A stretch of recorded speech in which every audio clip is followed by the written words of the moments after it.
اپنے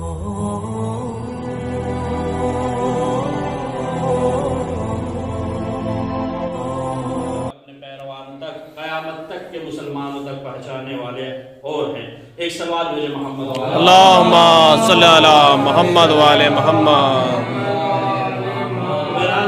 ایک اور بلند آواز میں سلوات بھیجو. اللہم صلی علی محمد وعلی محمد. تو مولا اس خطبے کے حصے میں اشارہ کر رہے ہیں کہ پہلے والے حضرت اپنی پوری زندگی اس بات پر پشیمان رہے کہ میں نے آخر اس عہدہ خلافت کو، عہدہ حکومت کو اپنے ہاتھ میں کیوں لے لیا، اور میرا یہ کرنا میرے لیے صحیح نہیں تھا. تو لہٰذا مولا اس بات کی طرف اشارہ کر کے کہہ رہے ہیں کہ آپ اپنی زندگی میں تو اس چیز کی طرف شرمندہ رہے، پشیمان رہے، لیکن جب اس دنیا سے گئے تو اپنے بعد والے کو اس چیز کو اس کے حوالے کر کے چلے گئے. ایک سوال مجھے محمد اللہم صلی علی محمد وعلی محمد. تو اس طریقے سے انہوں نے اپنے ذاتی مفاد کے لیے اس حکومت کو استعمال کیا.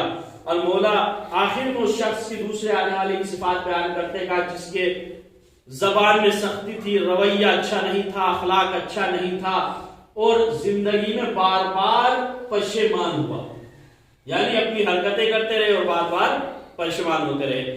تو ایسے ہی مثلا مختلف جو ہے آیت اللہ مکارم شیرازی نے نمونے اپنے جو نہج البلاغہ کے بارے میں شرح لکھی ہے پیام امام، یعنی امام اعظم جو ہے نہج البلاغہ مولا علیہ السلام کے خطبوں کے اور جو کلمات کے ساتھ ہے اور مکتوب ہے، یعنی کل نہج البلاغہ کی انہوں نے شرح لکھی ہے.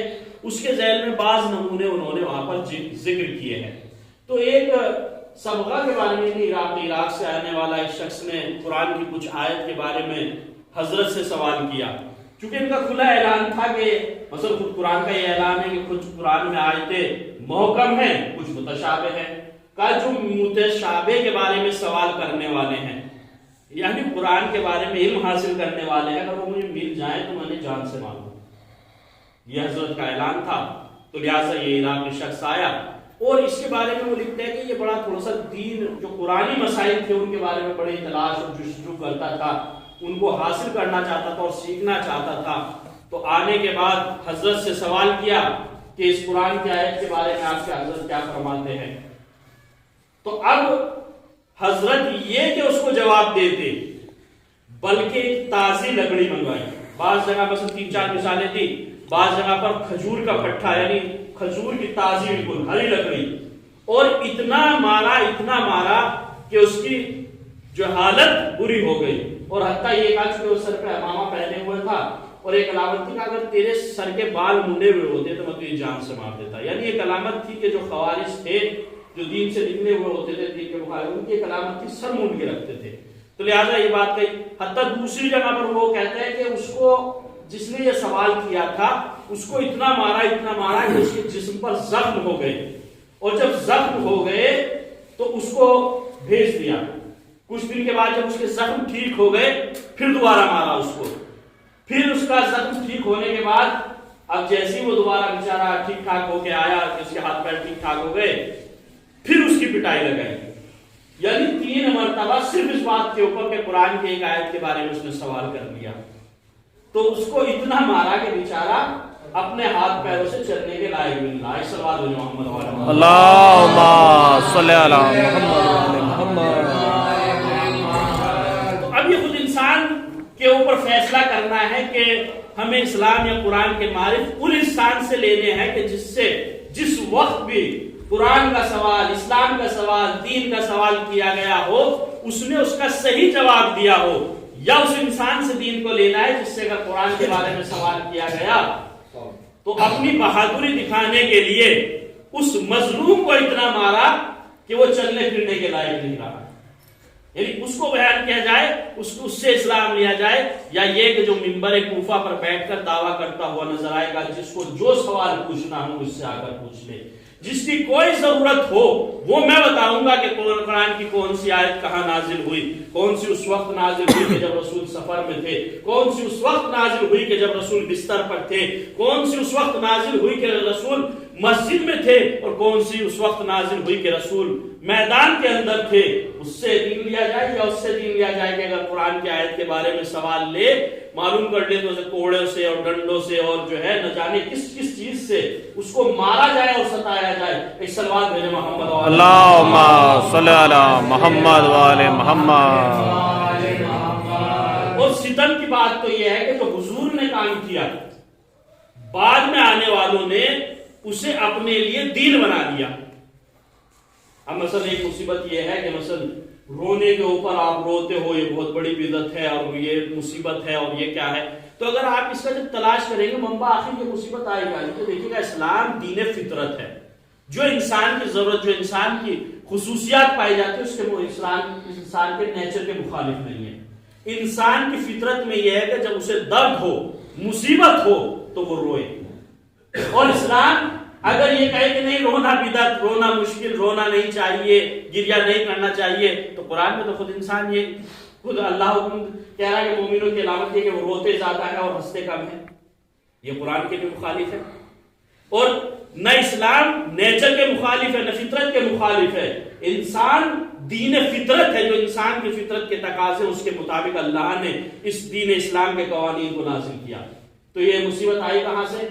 یہ مصیبت اس وقت آئی کہ جب پہلے والے حضرت اس دنیا سے چلے گئے تو دوسرے والے حضرت کو اپنی حکومت کا لوگوں کے اوپر دبدبہ اور خوشی زیادہ تھی کہ مجھے بغیر کسی محنت کے، چونکہ اگر آپ تاریخ کی تحقیق کریں گے خود ان کے یہاں بھی اگر آپ تحقیق کریں گے خود انہی کی کتابوں میں حیات پیغمبر میں حضور کا کوئی کارنامہ نہیں ملے گا، کسی جنگ میں کوئی کچھ کیا ہو، اسلام کے لیے کوئی قیام کیا ہو۔ ہاں ایسے موقع ضرور مل جائے گی، مثلا مسجد میں رسول بیٹھے سارے مسلمان ہیں، کوئی کافر آیا، کوئی مثلا جو بھی مسلمان نہیں تھا اس نے کوئی سوال کیا تو حضور کھڑے ہو کے اس کا گریبان پکڑ لیتے تھے، چونکہ حضور کو یہ لگتا تھا کہ اگر مجھے پیٹنے لگا تو بچانے والے بتیرے مسلمان موجود ہیں۔ لیکن میدان جنگ میں کوئی ایسا کارنامہ نہیں ملتا کہ جو دکھایا ہو۔ بعض رسول جو لکھنے والوں نے جو انہوں نے کچھ کیا بھی نہیں، بڑے بڑے کارنامے ان کے حصے میں لکھ دیے۔ تو بہرحال جب پہلے والے چلے گئے تو انہیں فری کا تحفہ مل گیا، ہدیہ دے کے چلے گئے، حکومت خلافت ان کو دے کے چلے گئے، تو اب یہ خوش تھے۔ تو ادھر جس کا باپ مرا تھا اب فطری تقاضا ہے کہ اس کی بیٹی کو رونا چاہیے تھا، اب بیٹی رو رہی تھی، اب حضور نے منع کیا کہ رو مت رو مت، جب روتی رہی چونکہ جس کا باپ مرا ہے اسی کو درد ہوگا، جس سے تحفہ ملا ہے، جسے فری میں کچھ ملا وہ تو خوشی ہوگا نا، اور جس کا گھر اجڑا ہے، جس کا باپ گیا ہے اسے درد ہوگا، تو رو رہی تھی۔ تو جو حضور نے اس کو وہاں سے عورتوں کے درمیان میں سے اٹھایا، اٹھانے کے بعد کوڑے سے مارا، اور کوڑے سے مارا یعنی کیوں رو رہی ہو؟ تو بعد والے جو پیروکار تھے انہوں نے آگے اسی کو دین بنا دیا کہ رونا بدعت ہے، اپنوں کے اوپر بھی رونا بدعت ہے، غیروں کے اوپر بھی رونا بدعت ہے، رسول کے اوپر بھی رونا، آل رسول کے اوپر بھی رونا بدعت ہے۔ تو اس طرح کے اگر ان کو منبع ملے تو ان کو انہوں نے اس کو دین بنا دیا۔ ایک صلوات میں محمد وآل اللہم صلی علی محمد وآل محمد۔ ایک وہ بلند آواز میں صلوات میں محمد اللہم صلی علی محمد وآل محمد۔ تو اب قرآن کے ساتھ کیسے کھلواڑ کیا؟ حضرت کا دل کیا، ایک دن حکم لگا دیا کہ کہنے لگے کہ کوئی بھی عورت، چونکہ اس زمانے میں جو عقد ہوتا تھا، نکاح کیا جاتا تھا، فخر کرتے تھے کہ مثلا میری بیٹی کا مہر اتنا زیادہ تھا، اور خود جو جن کی شادی ہوتی تھی وہ عورتیں جو خود مہر کو زیادہ مطالبہ کرتی تھی تاکہ وہ جو خواتین کے درمیان میں فخر کر سکے۔ حالانکہ شریعت اسلامی کے لحاظ سے یہ کہ جس عورت کا جتنا مہر کم ہو اتنا بہتر ہے، وہ اپنی جگہ، لیکن انہوں نے اسلامی قوانین اور قرآن کے ساتھ کیسے کھلواڑ کیا؟ منبر پر گئے اور جانے کے بعد تشریف لے گئے اور خطبہ دیا، اور خطبے کے درمیان میں کہا کہ جو کوئی عورت زیادہ مہر لے گی تو میں اس کے مہر کو چھین لوں گا، یعنی ایک نارمل ایک تھوڑا سا مہر لینا چاہیے، زیادہ لے گی میں چھین لوں گا۔ تو انہی عورتوں میں سے ایک عورت کھڑی ہوئی، کیا حضور یہ آپ کا فیصلہ قرآن کے مطابق ہے یا قرآن کے خلاف ہے؟ تو کیا مطلب؟ تو اس خاتون نے قرآن کی آیت کو پڑھ کے ان لوگوں کے سامنے سنایا۔ ایک صلوات بھیجو محمد وآل محمد۔ اللہم صلی علی محمد وآل محمد۔ انہوں نے کہا کہ امیر المومنین صاحب، حضور والا جو انہوں نے القاب کہنے تھے، تھوڑا سا چونکہ مقدمہ بنانے کے بعد کہا کہ یہ آپ کا فیصلہ قرآن کے مطابق ہے، قرآن کے خلاف ہے، جبکہ اللہ قرآن مجید میں ارشاد فرما رہا ہے وَآتَيْتُمْ إِحْدَاهُنَّ قِنْطَارًا فَلَا تَأْخُذُوا مِنْهُ شَيْئًا، کہا کہ اگر تم میں سے کوئی جس عورت سے شادی کرے اسے مال فراوان یعنی زیادہ مال مہر کے طور پر دے دے، تو اب قرآن میں کیا کہہ رہا ہے فَلَا تَأْخُذُوا مِنْهُ شَيْئًا، تمہیں حق نہیں ہے کہ اس سے کوئی چیز واپس لے لے۔ تو حضرت آپ نے تو فیصلہ کیا کہ جس نے زیادہ مہر دیا میں اس کا مال چھین لوں گا، اور قرآن کہہ رہا ہے کہ تمہیں مسلمانوں کو کسی کو بھی حق نہیں ہے کہ اس کا مہر چھین لیا جائے۔ تو اب حضرت کہتے ہیں آخر میں اپنے منہ کی اتارنے کو شرمندہ ہونے کے بعد کیا کہتا ہے، کہا مجھ سے زیادہ تو مدینے کی عورتوں کے پاس ہے۔ تو جب اب مدینے کی عورتوں کے پاس زیادہ علم ہے تو آپ کو کس نے اس منبر رسول پر بٹھایا کہ جہاں سے اب جب آپ کو قرآن کا دین آپ کو نہیں، اسلام کا علم آپ کو نہیں، انسانیت کا علم آپ کو نہیں، معاشرے کا علم آپ کو نہیں، تو پھر آپ کو اس جگہ پر بستر رسول پر خلافت رسول کا وارث کس نے بنایا؟ آپ کو کس نے حق دیا؟ بلکہ اس کو آنا چاہیے کہ جو رسول کے دین کو بعین ہی ایسے پہنچائے کہ جیسے رسول لے کے آئے تھے، اور اسلام کے ہر سوال کا جواب ایسے ہی تھے کہ اگر رسول اس زندگی میں زندہ ہوتے اور موجود ہوتے تو اسلام کی تمام ضروریات، اس انسان کی تمام ضروریات کو پورا کرتا ہے۔ ایک صلوات میرے محمد والے اللہم صلی علی محمد والے محمد۔ چونکہ اسلام آخری دین ہے اور اس کے بعد کوئی دین آنے والا نہیں ہے، اور اسی لیے اسلام میں وہ تمام چیزیں موجود ہیں جو قیامت تک انسان کی ضرورت ہے، چاہے وہ دین کے اعتبار سے ہو یا دنیا کے اعتبار سے ہو، وہ کسی بھی اعتبار سے ہو، اسلام نے تمام احکام بیان کر دیے۔ حتیٰ اس اسلام میں اگر آپ حقیقی اسلام کے پاس جائیے گا، میں دوسروں وہی میں نے بیان کیا کہ حقیقی اسلام وہاں ہے کہ جو حقیقی وارث پیغمبر ہوگا اس کے ذریعے تک ہم تک پہنچا، اس نے انسان کے ہر گوشے کے مسائل کو بیان کیا۔ لیکن سب سے زیادہ جو انسان سوچتا ہے کہ شاید میرے یہاں کوئی ضرورت نہیں ہے، اپنی حاجت کو رفع کرنے کے لیے جانا، اسلام نے اس تک کے احکام بیان کر دیے کہ آپ کو کیسے وہاں داخل ہونا ہے، کیسے بیٹھنا ہے، کیا ذکر کرنا ہے، کیا نہیں کرنا ہے، اور کس حالت میں اس پر جانا ہے آپ کو۔ یہاں اتنے باریک اس جگہ پر کہ جہاں انسان اتنی اپنی غلاظت کو نکالنے کے لیے جائے تو اسلام نے وہاں تک کے احکام بیان کر دیے، ہر انسان کی زندگی کے گوشے کے احکام بیان کر دیے۔ کوئی ضرورت ایسی ہے ہی نہیں کہ انسان کی کہ جسے اسلام نے بیان نہ کیا ہو۔ وہ الگ بات ہے کہ ہماری جہالت، ہمارا علم نہ حاصل کرنا، ہمارا حقیقی اسلام کو حاصل نہ کرنا ہمیں اس بات سے روکے ہوئے کہ ہم صحیح طریقے سے اس اسلام کو حاصل کر سکیں کہ جو پیغمبر محمد مصطفیٰ صلی اللہ اللہم صلی علی محمد والے محمد۔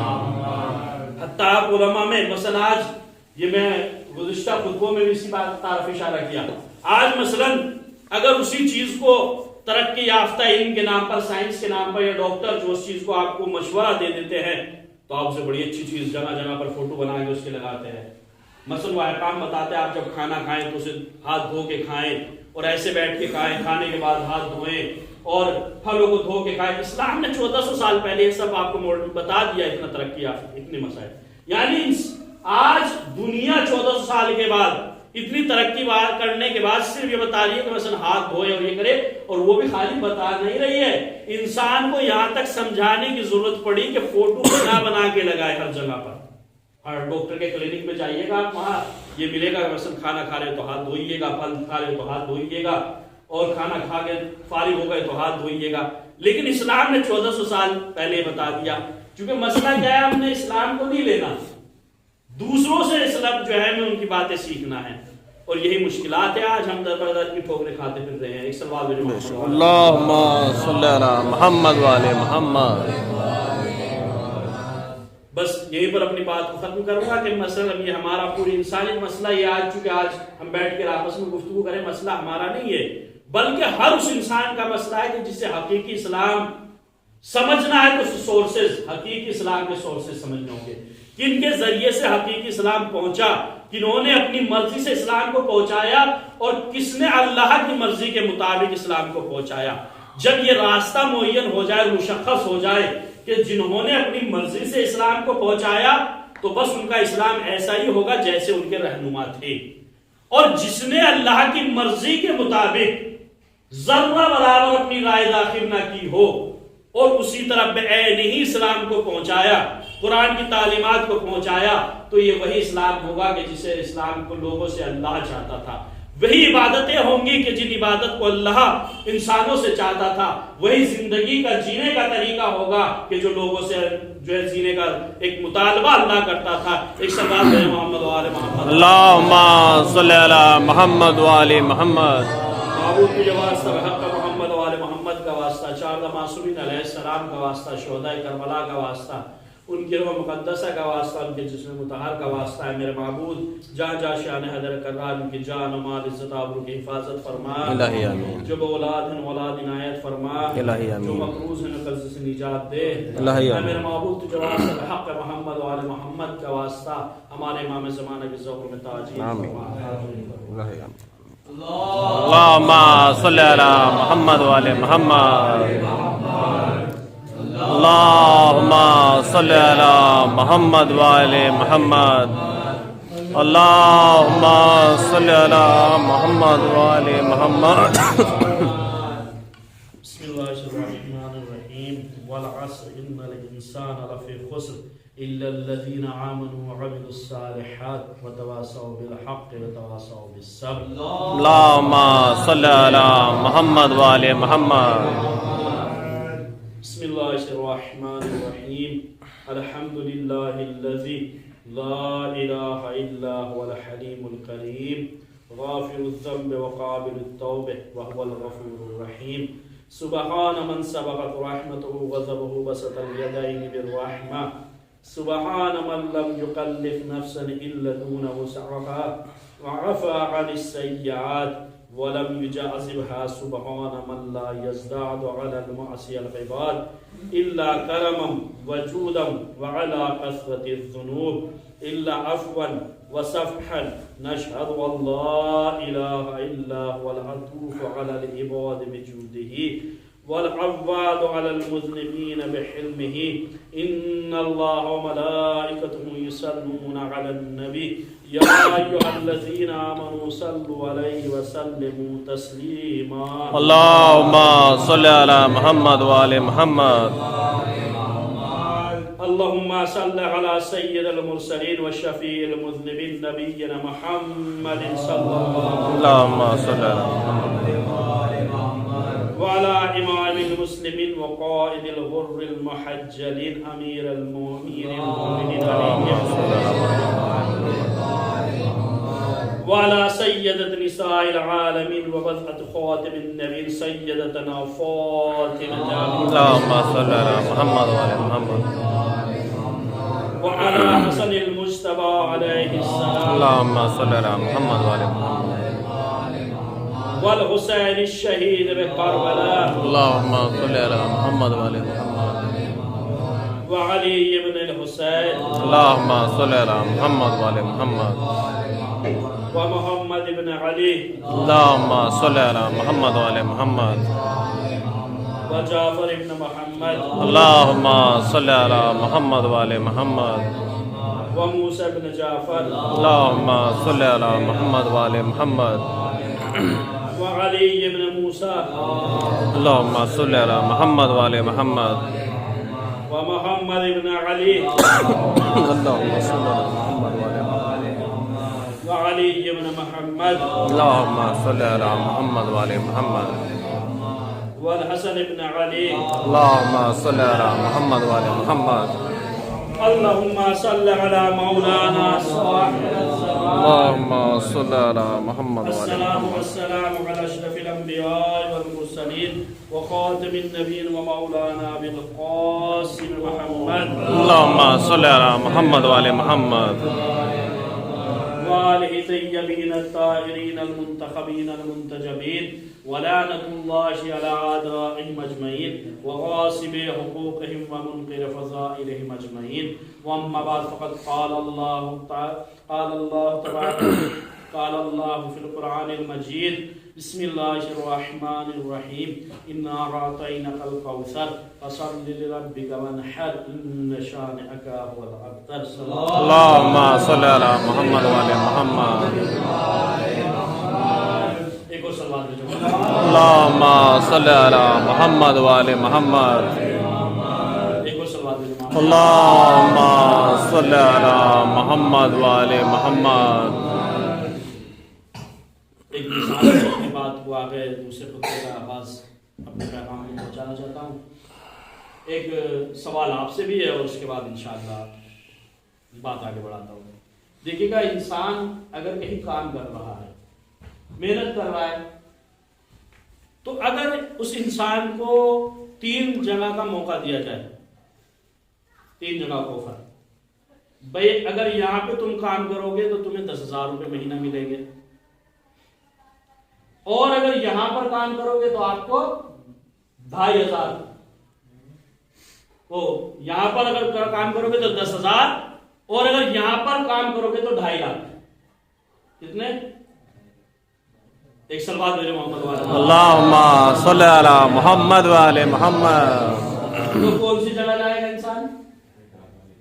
2.5 لاکھ جائے گا نا. اور اگر ایک کو کہہ دے کہ بھائی ہم تمہیں اس کا 100 گنا دیں گے یعنی ایک جگہ مل رہا ہے آپ کو 25 گنا اور ایک جگہ مل رہا ہے اس کا 100 گنا تو کون سی جگہ پہ کام کریں گے؟ کون سی جگہ پہ؟ 100 گنا والی. 100 گنا والی پہ.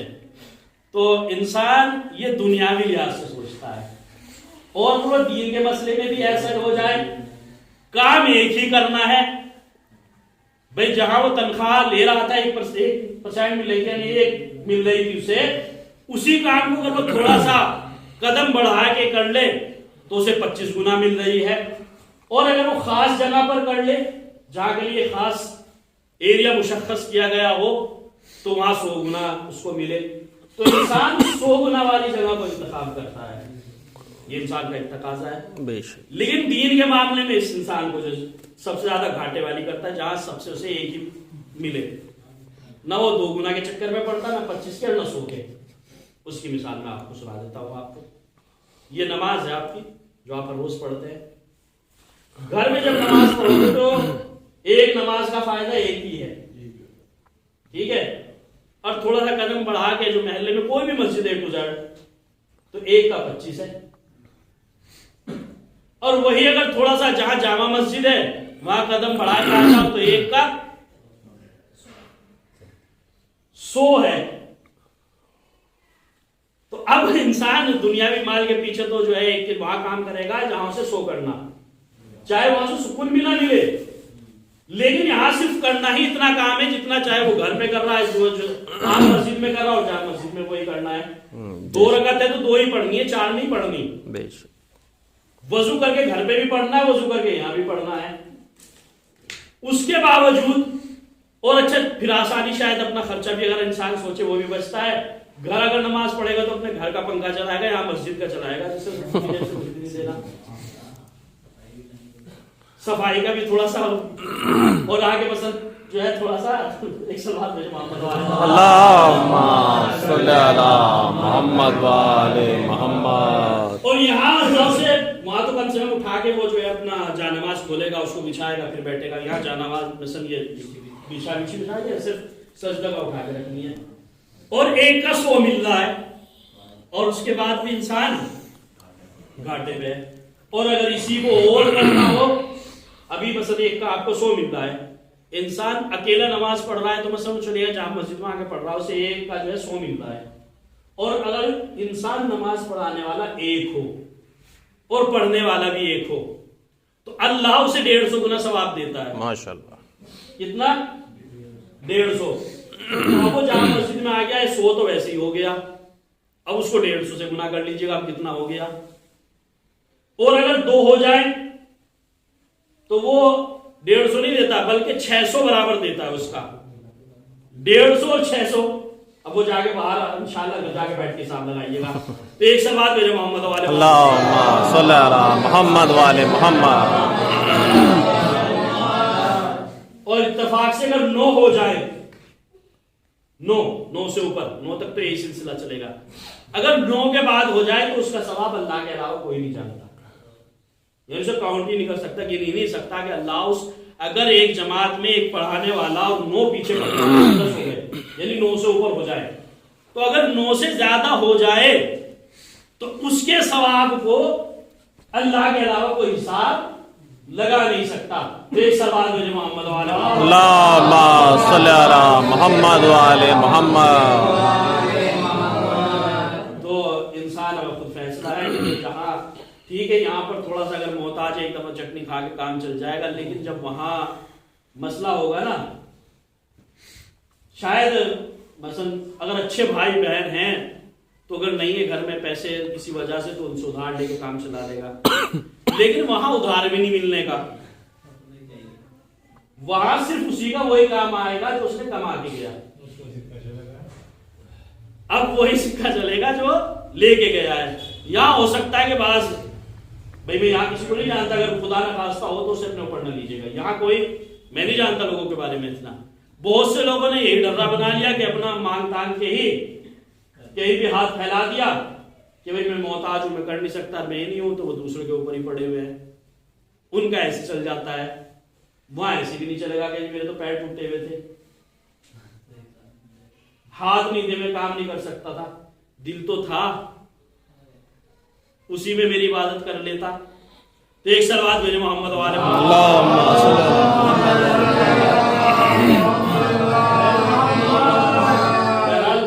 آج کی بات پوری رہ گئی. وہ میں نے 3 باتیں تھوڑا سا اشارہ کرتے تو اگلے ہفتے شاید اس کو پورا کر دوں. میں نے ایک چیز کہی تھی کہ جو انسان 3 کام کرے تو اسے جناب فاطمہ زہرا سلام اللہ اللہم صلی علی محمد وعلی محمد مرتے وقت اور قبر میں ملے گی. تو بہرحال یہ وہی بات پہنچانی تھی، لیکن آج وقت ختم ہو گیا. انشاءاللہ آئندہ ہفتے اس بات کو پورا کیا جائے گا. ایک اور سلوات بھیجو محمد والے اللہم صلی علی محمد وعلی محمد. محمد والے محمد کا واسطہ، 4 معصومین علیہ السلام کا واسطہ، شہدائے کربلا کا واسطہ، جہاں جہاں بھی شان حضرت کرار ان کی جان و مال عزت آبرو کی حفاظت فرما. اے میرے معبود جو اولاد ہیں اولاد عنایت فرما، جو مقروض ہیں قرض سے نجات دے. اے میرے معبود جو کسی بھی طرح کی مشکلات میں گرفتار ہے، میرے معبود تجھے اہل بیت علیہ السلام کا واسطہ، ان کی عظمت کا واسطہ، اے میرے معبود ان کی مظلومی کا واسطہ، اگر کوئی مظلوم ہے تو اس کی مظلومیت کو ختم کر دے، ظالم کو نیست و نابود فرما. اے میرے معبود تجھے واسطہ بحق محمد و آل محمد کا واسطہ، آج پوری دنیا میں صرف اس بات پر جہاں بھی ظلم ہو رہا ہے کہ اہل بیت علیہ السلام کے ماننے والے ہیں، ان کے پیروکار ہیں، اے میرے معبود ان کی مظلومیت کو ختم کر دے اور ظالمین کو نیست و نابود فرما. اے میرے معبود تجھے واسطہ بحق محمد و آل محمد کا واسطہ ہمارے وقت کے امام زمانے کے ظہور میں تاجیل فرما.